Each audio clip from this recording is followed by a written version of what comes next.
Hi folks, first of all, happy Oceans Day to all of you, especially to Nadia, who is our guest speaker for today's webinar. Coastal Students Cultural Forum, CSCF, has been decided to conduct Ocean Literacy webinar series.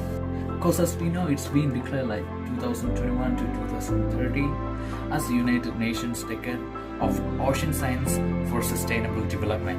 So happiness for you is today's Oceans Day, and in this special day, we are going to launch our first webinar session. Before we begin the webinar session, let's watch a very short video that could tell you about CSCF briefly.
Let's talk Ocean.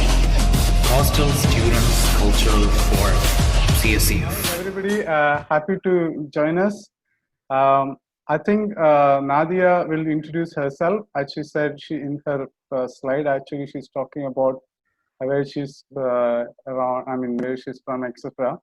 So better to give her that opportunity to introduce herself. So I invite everybody.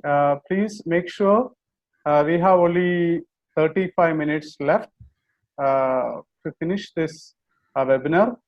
So please make sure you mute all your audio. So if your video is not working very properly, then you can also mute that as well.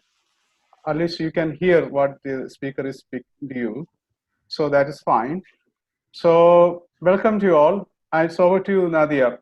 So Nadia will be presenting her work or her experience and something to do with the ocean, definitely. Then you will have questions to ask. In the meantime, you can also use your chat box to ask the questions. She may not answer the question ongoing, but after her presentation, she'll be able to answer your questions. That's how we are planning. Okay, over to you, Nadia. Yeah, perfect. So I'm gonna try sharing my screen because I made a presentation for you guys. Can you guys see my screen? Yes, yeah, it's perfectly coming well. Yeah. Yes. So hi everyone.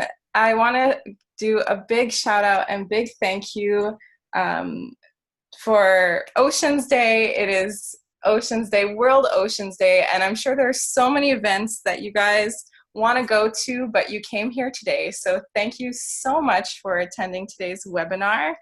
And I want to thank Kumar for reaching out to me and for asking me to be here today. It's really an honor, and I'm really so honored to be here and to talk to you guys today.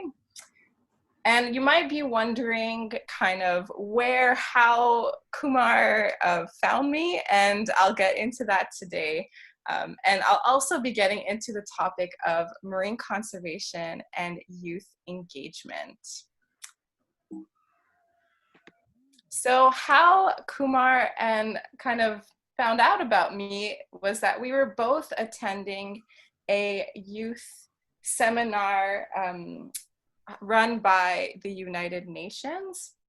And so it was a seminar that happened in May, and it was on youth participation and engagement leading up to the UN Ocean Conference in Lisbon. And so at that webinar, there was youth from literally across across the country. There was a lot of Canadians, but there was people from across the globe that attended. And we were able to speak about how it's really important for youth to participate in ocean action. It was really an inspiring talk, and it was really fun to talk as well. I had like a little 1-minute speech that I was able to say, and I also spoke about being an Ocean Bridge ambassador, which I'll speak to today as well. So like I was kind of talking a little bit at the beginning before everyone came in, I wanted to just say, so I'm here in Canada today. I'm pretty far from most of you guys, and I'm originally from Montreal. So I hope everyone could see that red arrow that I just put on the screen. So Montreal, I'm from the island of Montreal, which is the traditional and unceded territory of the Mohawk people. And it's where I grew up and lived most of my life. And it's also where I did most of my education. So I have a Bachelor's of Science from the University of McGill in environmental science. And it was a really great experience. I got to do a lot of research and a lot of field work. And actually, a lot of my field work led me to learn about the oceans. I was able to do an exchange semester in Australia and did some field classes and all of that stuff. And really, it's through my education which sparked my interest in marine conservation, and which later prompted me to do a master's in marine management at Dalhousie University, which is in Halifax. So I don't know if you guys could see, but I added that other arrow where Halifax is. And this is that is also known as Mi'kma'ki, which is the ancestral and unceded territory of the Mi'kmaq people. And so I'm definitely more an Eastern Canada girl. As you can see, I live mostly in Eastern Canada. And I wanted to kind of just zoom in a little bit more in the southern Quebec region. So like I said, I'm from Montreal, and you guys may be wondering how a girl who grew up not really by the ocean loves the ocean so much. And I wanted to kind of explain why. So Montreal actually isn't that far from the ocean. So Montreal is an island which is surrounded by fresh water, and so the waterway that leads up to the blue area that you guys are seeing on the map, this is known as the St. Lawrence. And so near Montreal, the St. Lawrence River is freshwater. But as you go up the river and kind of closer to where you see Quebec City on the map, where you see up the blue area Rimouski, as you go up, it starts to get more saltwater. And actually, this red area is where really you have mixing of fresh and salt water in the St. Lawrence. And so this is actually only 5.5 hours away from inland Montreal, and it's crazy to think, and that's about 470 kilometers. And it's crazy to think because just 5.5 hours away from Montreal, you have a huge diversity of marine life. I'm actually really, I've studied a lot different marine mammals, and in that area you can find humpback whales, you can find minke whales, blue whales, fin whales. These are the largest whales in the world come to this small little region. So it's living even in Montreal, you're really not that far away from the ocean. And actually kind of funny, if you look up humpback whale Montreal right now on Google, you'll be able to see that a humpback whale actually made its way all the way down to Montreal. I guess it's exploring, and we're hoping that it'll make its way back up to the ocean. But we're really connected as people to the ocean, even if we might not be near the ocean. So I kind of just wanted to mention that because as Canadians especially, and many people all around the world, we are ocean people, and we are so connected to the ocean no matter where we are. All right, so I'm going to just go to the next slide, and this really kind of goes in nicely to some facts that I want to share on the ocean. The oceans are amazing, as I'm sure a lot of you know, and so the oceans cover 3/4 of the Earth's surface, contain 97% of the Earth's water, and represent 99% of the living space on the planet by volume.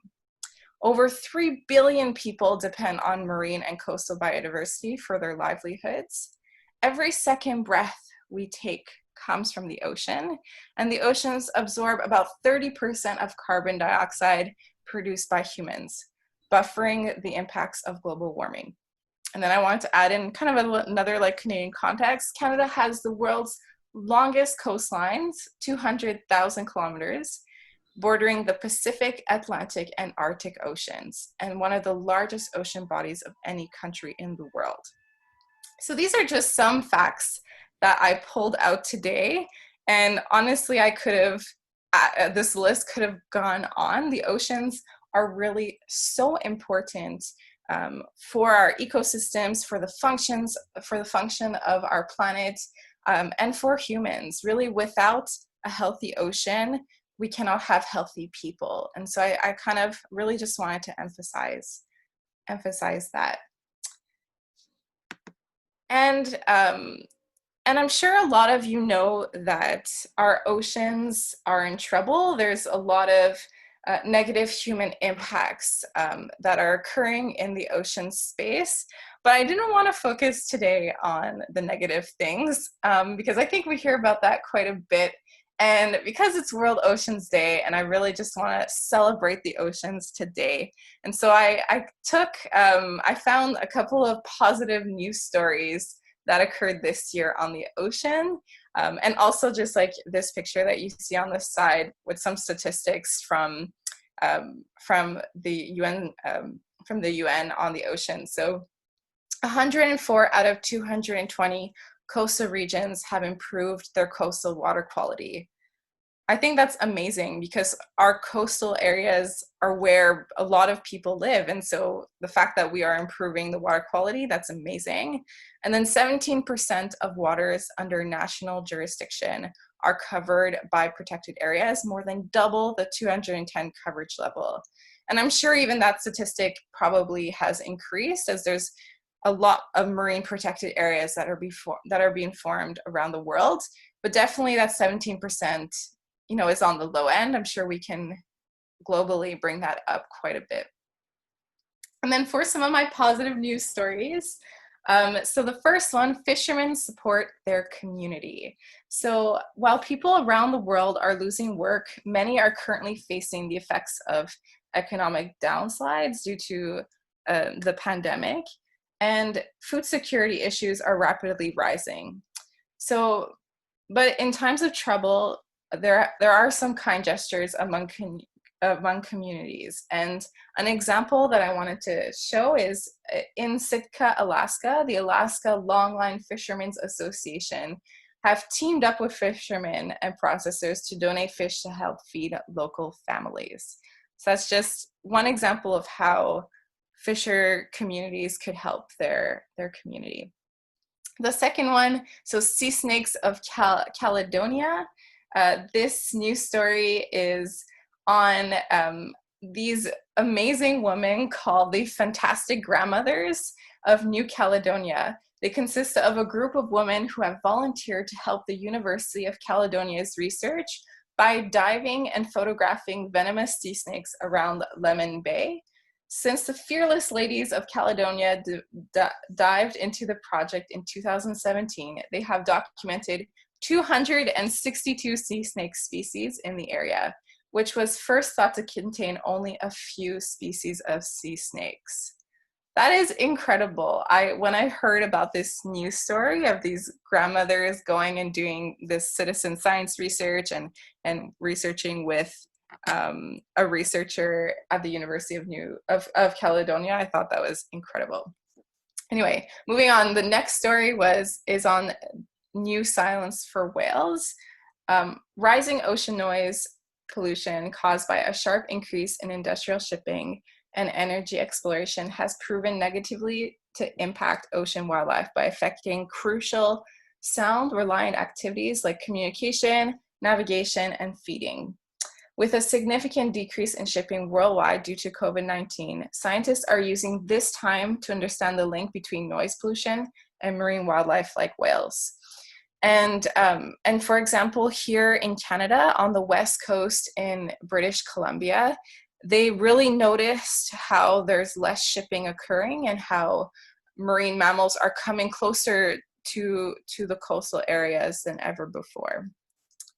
Another happy news story, which maybe some of you have heard, I feel like this has been in the news quite a bit, is the rise in the number of nesting sea turtles.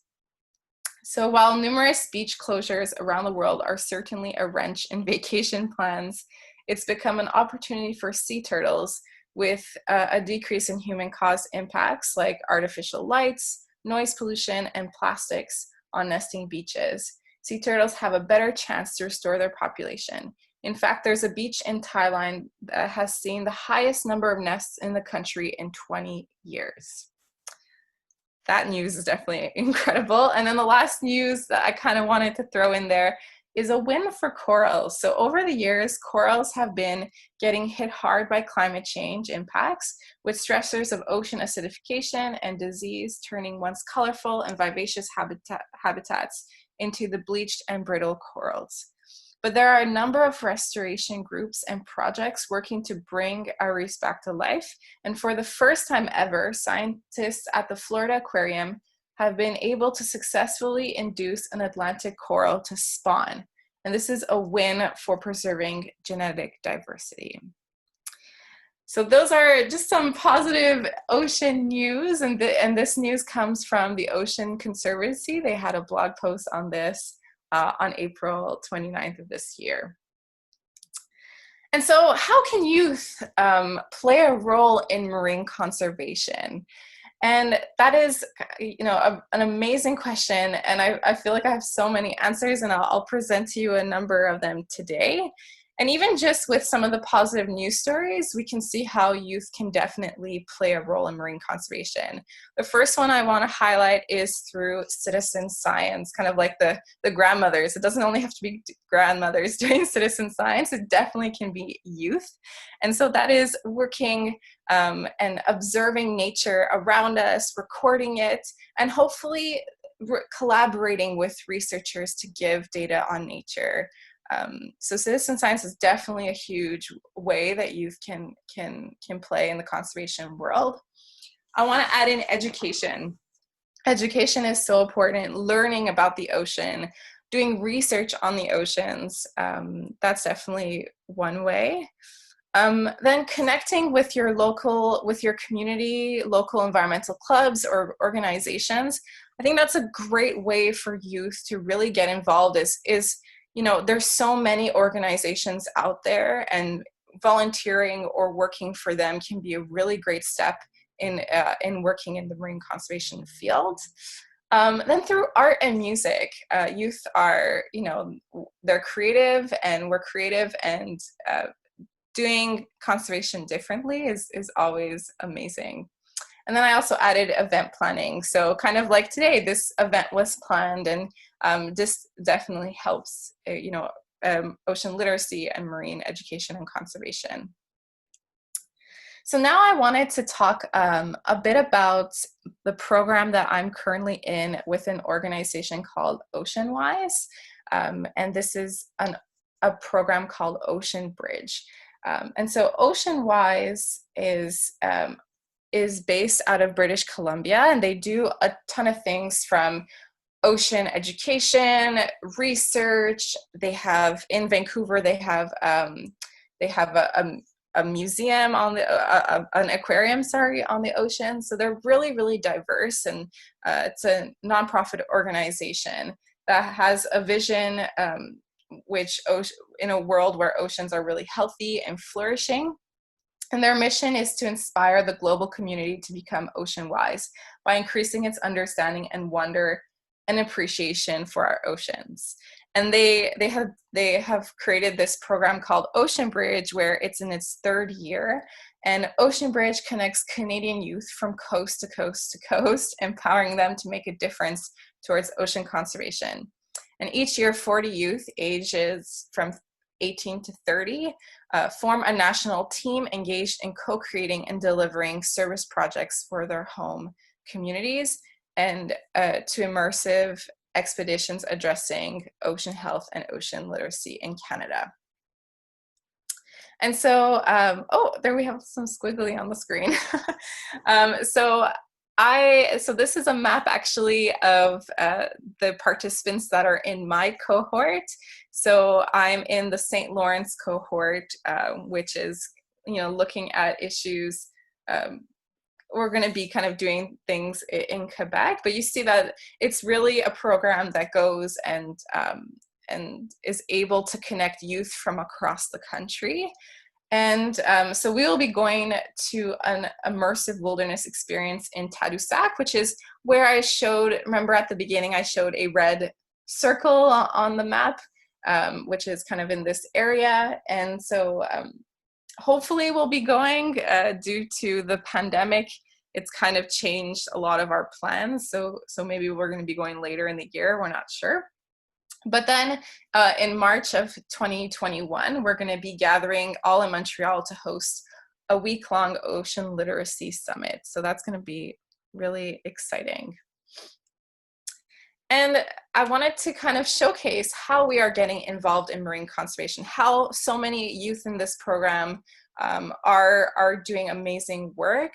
And these are just some examples that I have participated and helped host. So the first one was a virtual, so an online screening of a documentary called The Whale and the Raven.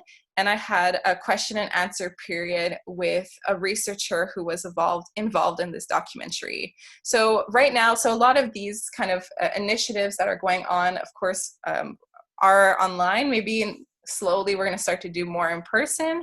But, this is a reality of the pandemic right now, that we have to be doing amazing work, but online, right?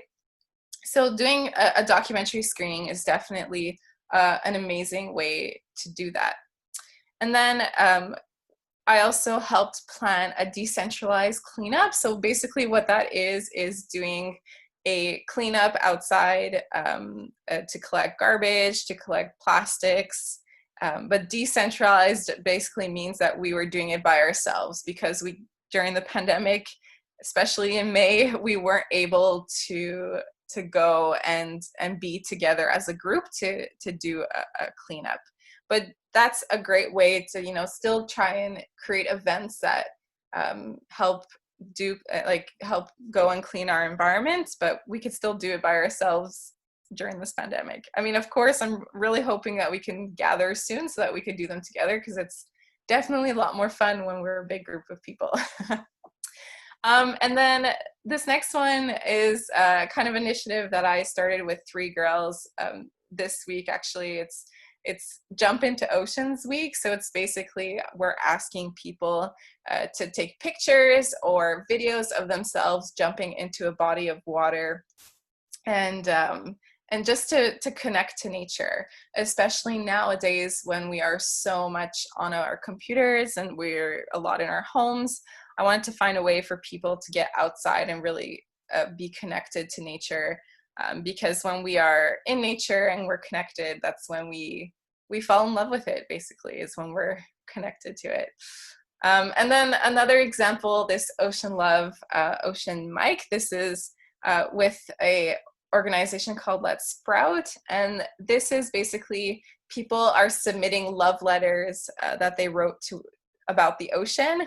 And this week, I think it's on June 9th. Oh, so tomorrow, yeah. Tomorrow, we are going to be doing like a Zoom call, basically like this, a Zoom presentation, where we're going to be reading those ocean love letters to the attendees. So these are just some examples of how youth can get involved in marine education, marine conservation. And I'm going to share this. There's another squiggly here. I'm not sure how that happened, but this is a calendar of so many events from Ocean Bridge ambassadors across the country. I'm not going to go through all of them, but just to point some out, I guess.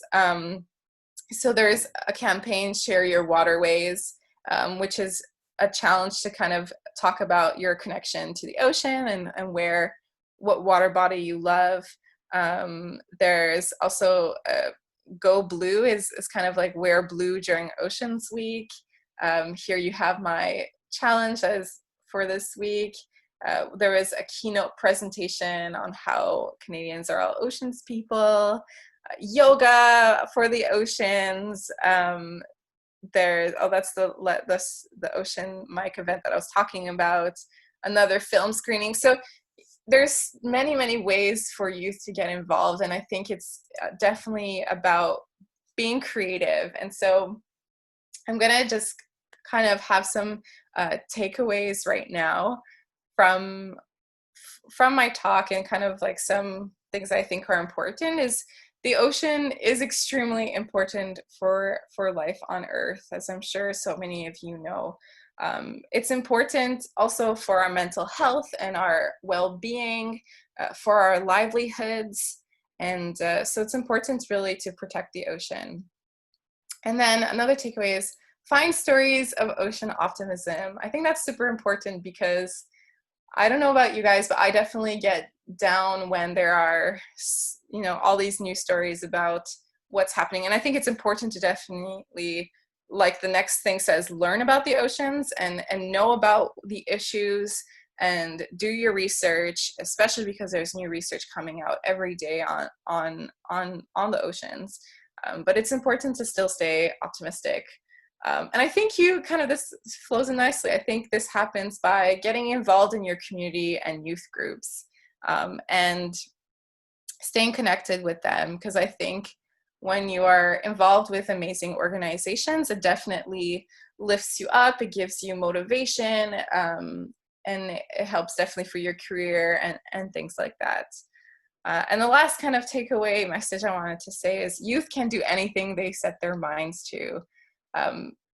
I really believe that. Youth are creative, they're innovative, and in the ocean space, I really think we need to uplift youth voices and listen to them for our future solutions. So with that, I just wanted to kind of leave you guys with this quote. If I could be born anywhere in time, it would be now. It would be now because this is the time as never before that we understand that we didn't 50 years ago. If we wait another 50 years, opportunities we now have will be gone.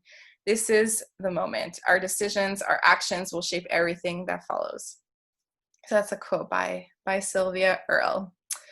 And with that, so that is my presentation. Feel free, if you guys have any questions, to email me or contact me. And this is the Ocean Bridge link that is about the organization that I'm an ambassador for. So yeah, I don't know if I'll maybe stop sharing my screen now. Okay, thank you very much, Nadia. That is very wonderful presentation. You could showcase a lot of examples, the activities you do, and a lot of inspiring stories. Like Coastal Students Cultural Forum is a youth-led and student-led organization. They can take a lot of ideas from you, especially ocean love letters ideas. Maybe is a good idea for them. So that is very good. This is time for people can ask questions. Either you can ask the questions through the chat box, or you can raise a hand. Meaning there is if you look at the chat box, you can see that invite, mute me, raise hand. So if you do raise hand, then you get a chance to speak to Nadia. So now the participants' time. I have a question to you. Yeah. So you talked about your experience with mammals. Mhm. So can you say something about what's the difference between fish and mammal? Actually, is there a difference? Definitely, there will be some difference, I think. For example, difference between whales, like a wild animal, and fish. So that would be very interesting to know. Yeah, absolutely. So, marine mammals like whales, well, we're mammals, and so mammals they are able to give birth a certain, well, like whales definitely don't give birth the way we do, but we have all similar characteristics. So we all have hair or fur. We are able to produce milk. So whales can produce milk, whereas fish they don't do that, right? But so fish and even mammals, we're all vertebrates. So we all have a vertebrate system, but they're definitely different. So whales also, they are very intelligent creatures. Different whale species have different ways of communicating. So for example, humpback whales, male humpback whales are able to sing, and they actually sing. We're not sure why. I think some theories are that they sing to attract females. Others are still not sure. And so fish definitely don't sing.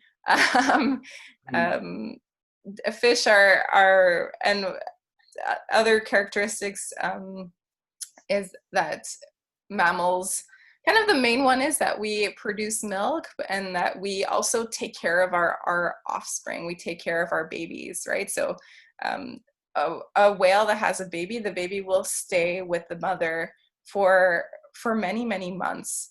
And in certain species, so orcas are black, the ones that are black and have a bit of white on them.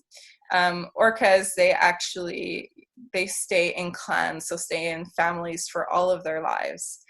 Whereas fish, they don't necessarily do that, right? They have babies, and that's it. They don't care for them. So those are just some kind of really obvious differences. Yeah, this means like they have like a kind of close knit families like human beings, right? They Yeah, stay with yeah. their family for some time, but fish actually don't do that. They stay. They don't like stay as a family. No. Okay, good. So yeah, we're waiting for others to ask any questions. Hi, Nadia. Nadia? Hi. Hi, it's Febin. And you already mentioned about how you became an ocean social worker and how you became in this field.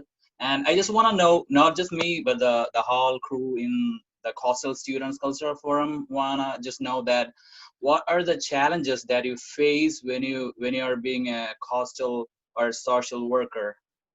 Did you get that? Yeah. So kind of what are the challenges in like the marine conservation field? So There's a lot. what challenges you face? Oh, sorry. What challenges you face daily from society, from your personal life, from your family, from your friend circle, from everywhere, kind of things. Yeah. I think like maybe from society is, I think a lot of us know of the issue on plastics and how there's so much plastic that accumulates in the ocean. And I think one challenge is kind of how do we get out of that? There are still so many restaurants, there's still so many stores that sell things in single-use plastics, and I think that's definitely a challenge that it's sometimes like you get I mean, people don't bother. frustrated that this is still a thing.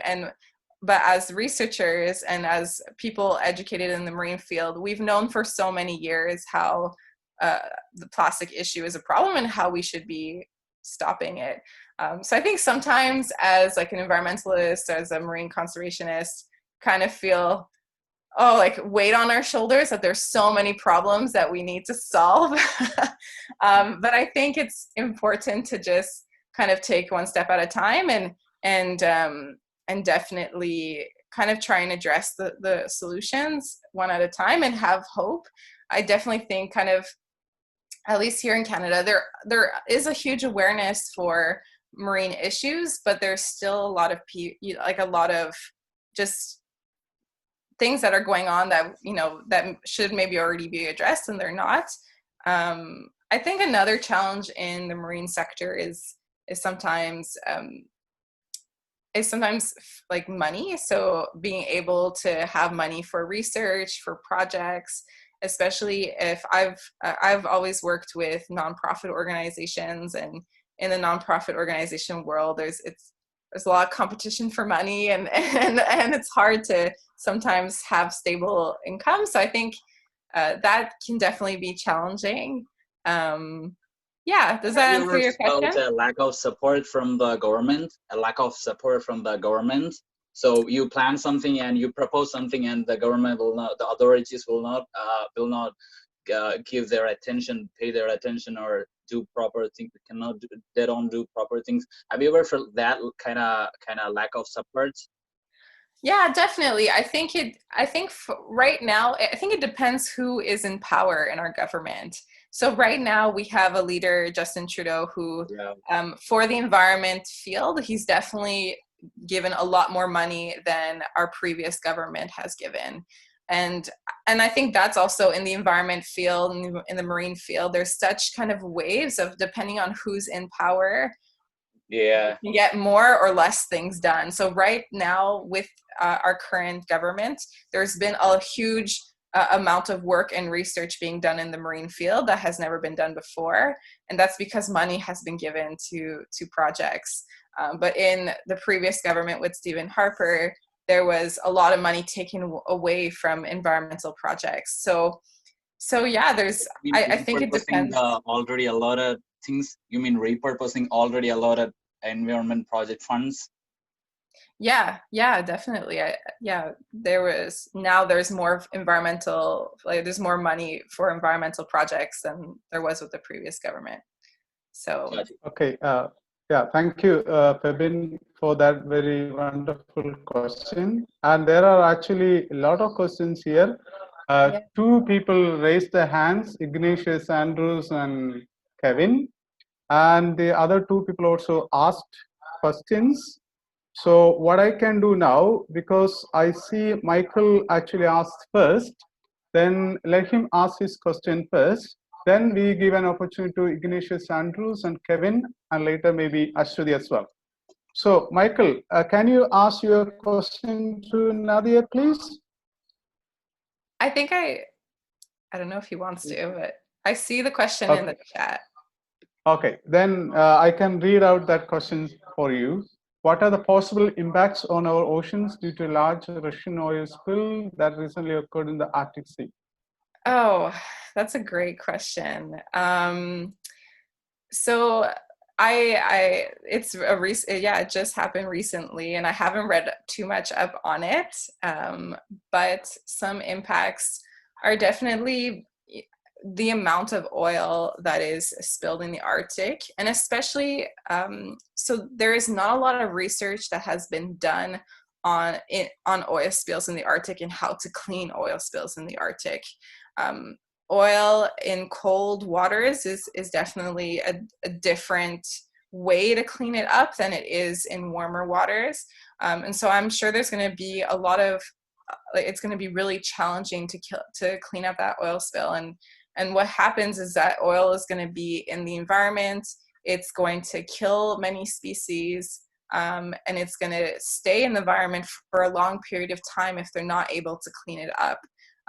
So some of the possible impacts are definitely wildlife being killed or being intoxicated, and long-term and on a long-term scale, especially if they're not able to clean it up quickly.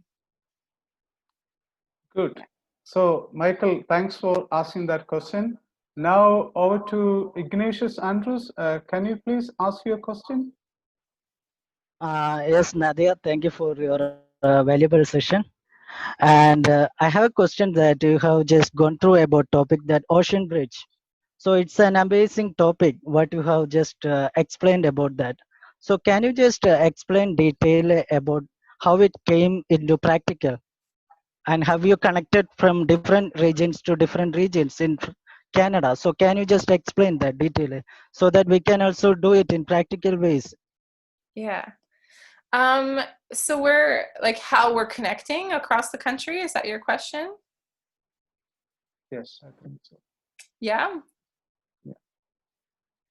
Yeah, you can. So we're right now it's all virtual like this. So we're doing a lot of Zoom calls. We have so um, if you go to Ocean Bridge, you type in Ocean Bridge Canada in Google, you'll be able to find the website, and there's an online platform that connects all of the Ocean Bridge ambassadors across the country. And that has been a really great way, like using this online platform to be able to connect and to also just share stories, share pictures, learn from each other. But right now the main way is just us, we're connecting on calls, on Zoom calls, and then hopefully, like I mentioned, we're supposed to be meeting in person for two times throughout the year. So once is going to be a wilderness expedition in the Tadoussac region of Quebec. And the second one is going to be, we're going to actually meet in person in Montreal. So I think those are going to be really great ways for us to learn from each other and to connect, is having those meetings in person. Of course, the pandemic, we're going to have to see with the pandemic, it definitely has changed how things are going to be done. So hopefully we can meet in person, but I guess we're still not sure if that's going to happen. And for now, it's just on Zoom calls on the internet. Good. Thanks for that question, Andrews. Now, Kevin. Hi, can you hear me? Yeah. Hi, Nadia. It was a very nice presentation. I have a question. You had mentioned about how wildlife is improving in numbers, the animal behaviors, things are being less interrupted from human action in now in COVID. Do you think because of that, there's prospect for enforcement that people can't, how do I explain it? Enforcement for people to have more seasonal interactions with the ocean, you know, changing courses of when people are allowed, how ships move, different times of the year, so that nature can, so we can share the space a bit better, and nature can claim back what we've taken away from?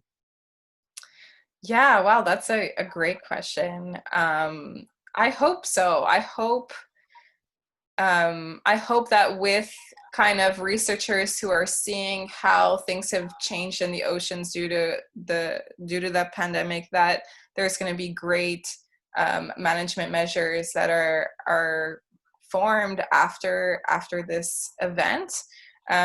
Already here, again, I can talk to a Canadian context. Already here in Canada, there's a lot of different management measures that have been put in place to prevent ships from hitting whales or even fishing gear from entangling with whales. But it's not perfect. There's still a lot of endangered species that are being impacted by marine shipping in particular, and definitely other things